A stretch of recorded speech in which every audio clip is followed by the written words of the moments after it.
Assalamualaikum warahmatullahi wabarakatuh.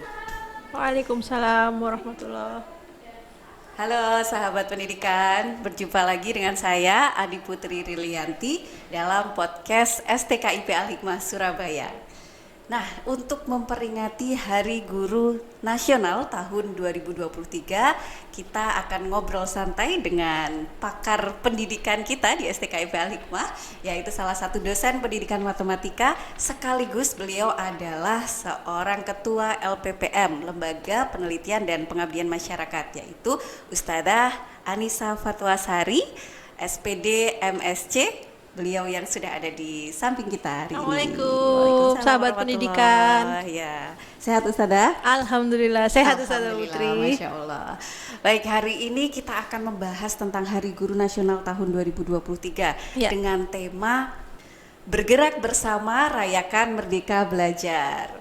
Nah, kalau kita bicara tentang Merdeka Belajar di kampus ini juga begitu ya. Sekarang sedang marak-maraknya digaungkan begitu. Nah, biasanya disingkat dengan MBKM ya Ustadzah, Merdeka Belajar Kampus Merdeka.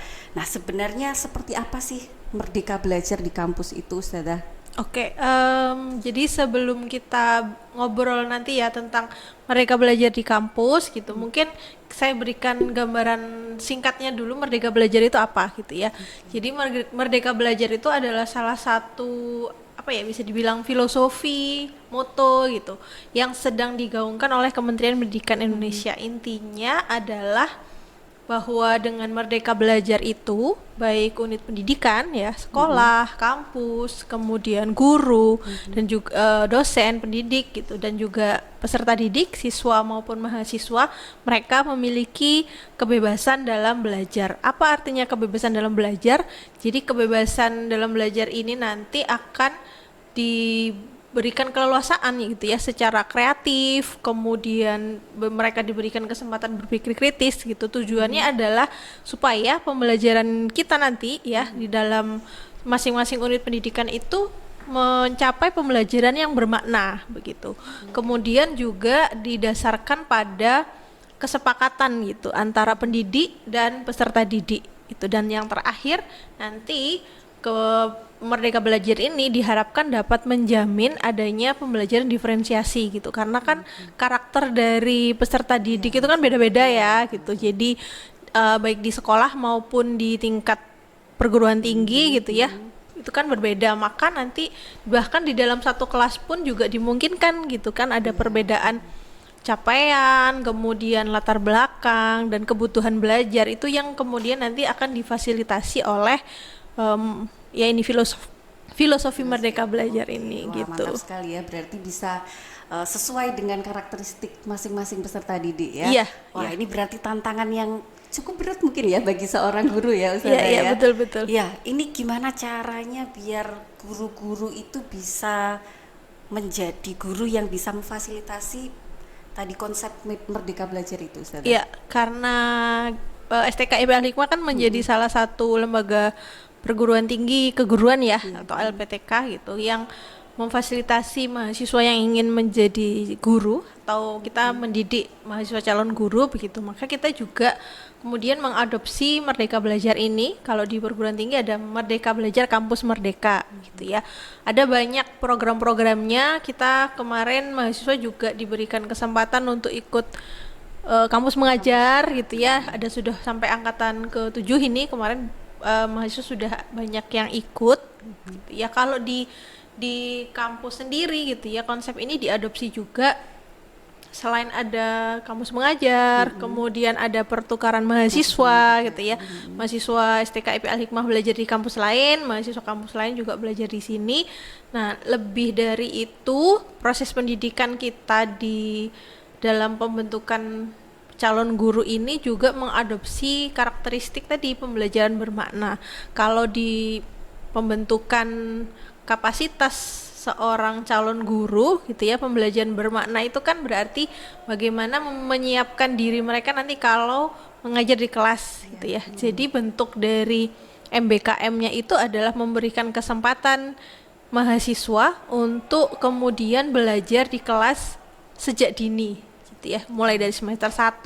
Entah itu nanti penugasannya berupa observasi, kemudian magang kepada guru gitu ya, diberikan penugasan mungkin yang sederhana, misalkan membuka menutup pembelajaran, belajar menjelaskan, kemudian sampai nanti belajar assessment, sehingga nanti siap gitu ketika lulus sudah siap memiliki pengalaman berinteraksi dengan tadi unit pendidikan gitu sesuai dengan tujuannya gitu. Mantap, berarti kayak langsung praktik di sekolah gitu ya Ustazah ya? Iya, betul.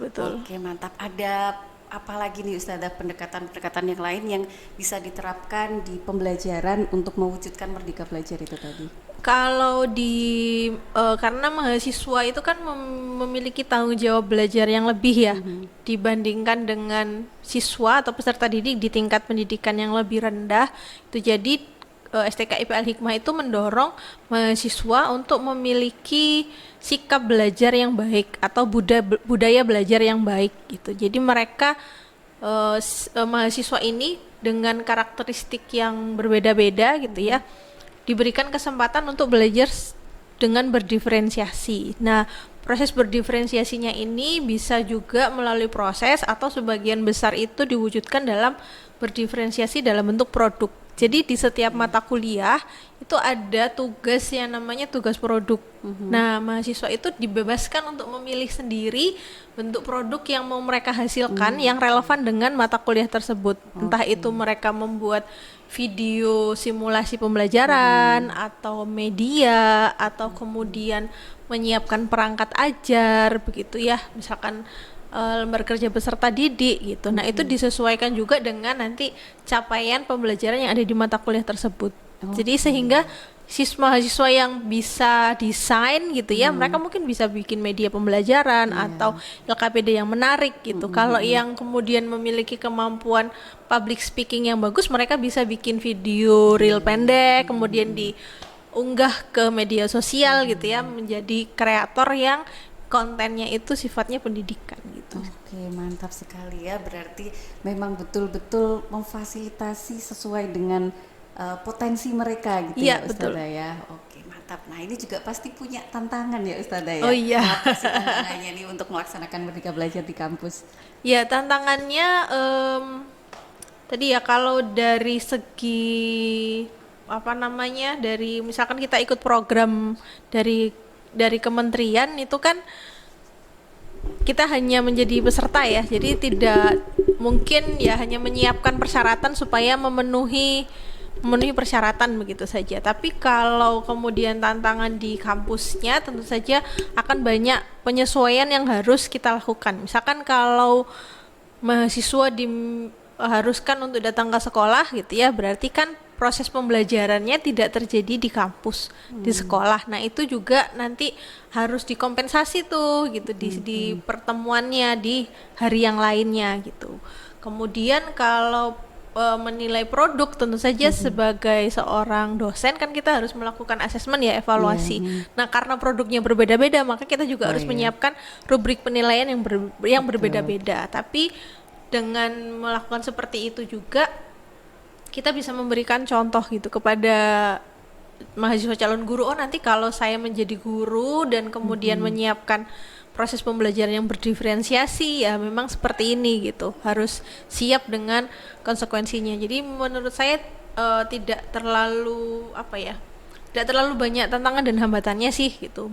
Dan juga karena support system dari institusi STKIP Al-Hikmah juga mendorong untuk melakukan hal itu gitu. Jadi karena support sistemnya ada, kita juga diberikan banyak kebebasan tadi ya. Jadi benar-benar merdeka belajar sudah ada di kelas gitu. Dosen diberikan keleluasaan untuk tadi menentukan capaian pembelajaran mata kuliah, targetnya dan tugas produknya apa gitu. Oke, mantap sekali. Berarti ini secara tidak langsung juga mahasiswa langsung belajar dari dosennya gitu ya, bagaimana menerapkan pembelajaran yang berdiferensiasi, yang bermakna begitu ya Ustazah. Mantap ya. Oke. Nah, sekarang terakhir nih, bagaimana closing statement dari Ustazah tentang karakter calon guru? Gini ya, jadi kalau merdeka belajar itu kan memberikan kesempatan yang seluas-luasnya ya, baik dari semua pihak, baik itu dari unit pendidikan, guru dan siswa untuk memiliki kebebasan dalam beraktivitas di dalam kegiatan belajar. Nah, yang mau saya sampaikan ya, terutama untuk sahabat-sahabat pendidikan yang sekarang sedang menempuh pendidikan sebagai calon guru, atau yang mungkin teman-teman SMA yang beraspirasi ingin menjadi calon guru gitu ya, yang paling penting dimiliki oleh mereka yang mau bergerak di bidang pendidikan adalah memiliki kemauan belajar dan memiliki kemampuan belajar atau budaya belajar tadi ya. Kalau ada gium yang terkenal di STKIP Al-Hikmah gitu ya, tugas guru itu adalah belajar, belajar, belajar, baru kemudian mengajar gitu. Jadi memang proses belajar itu tidak boleh berhenti gitu. Kemudian mengingat perubahan dunia yang sangat cepat ya, dengan kemajuan teknologi, kemudian ada kecerdasan buatan atau artificial intelligence, maka guru juga dituntut untuk senantiasa menaikkan kapasitas dirinya. Karena kalau tidak seperti itu nanti kita tidak bisa ini mengajar generasi yang akan hidup di masa mendatang, mungkin di abad ke-22 gitu ya. Karena kita tidak bisa memprediksi mereka akan jadi apa nanti di berapa puluh tahun lagi, mengingat kecepatan perubahan dunia ini sangat eksponensial gitu. Oke, ya, wah, gitu ya. Jadi memang kalau bicara guru itu pasti tidak lepas dari belajar ya Ustazah ya. Iya betul. Ya, jadi nanti teman-teman atau adik-adik SMA yang ingin jadi guru mungkin nggak harus ranking 1 ya Ustazah ya, tapi dia mau punya kemauan tadi, mau belajar ya. Mau bersedia untuk tidak berhenti belajar. Nah itu. Ya, jadi itu insya Allah yang kita bahas di tema Hari Guru Nasional di tahun 2023 ini. Semoga apa harapan kita bersama semuanya, siswa-siswi SMA yang cerdas, yang mau belajar, dan mungkin sekarang juga yang sudah menjadi mahasiswa khususnya di jalur pendidikan, semoga kelak nanti menjadi guru-guru yang hebat, guru-guru yang bisa membuat pembelajaran itu mengasyikkan dan tentunya merdeka belajar juga ya, sehingga kita semua bisa merayakan merdeka belajar. Oke, itu saja dari kami. Oke, jangan lupa untuk terus belajar dan segera daftar di STKIP Al-Hikmah Surabaya sebagai jalannya untuk menjadi guru ya. Oke, info pendaftarannya bisa dibaca di link description ya. Saya cukupkan. Assalamualaikum warahmatullahi wabarakatuh. Waalaikumsalam warahmatullahi wabarakatuh.